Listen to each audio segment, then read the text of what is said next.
नमस्कार, तिरंगा रक्षकमध्ये आपलं सर्वांचं मनपूर्वक स्वागत। वंचित बहुजन आघाडीचे नेते ॲडव्होकेट प्रकाश आंबेडकर यांच्या कराड येथील सभेने दलित समाजातील मतदारांना स्फूर्ती येणार। उद्या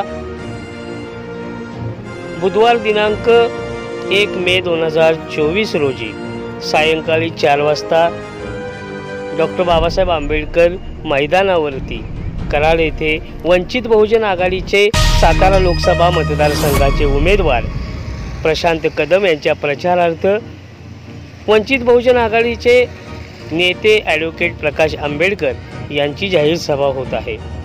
या सभेमध्ये दलित समाजाचे आणि भारतीय नागरिकाचे हक्क काय, निवडणूक कशासाठी असते, निवडणुकीत मतदारांचं महत्त्व आणि लोकप्रतिनिधींचे असणारे अधिकार कर्तव्य याबाबत ॲडव्होकेट प्रकाश आंबेडकर सविस्तर विश्लेषण करतील आणि यामुळेच खऱ्या अर्थाने सातारा लोकसभा मतदारसंघातील मतदारांचे मतपरिवर्तन किंबहुना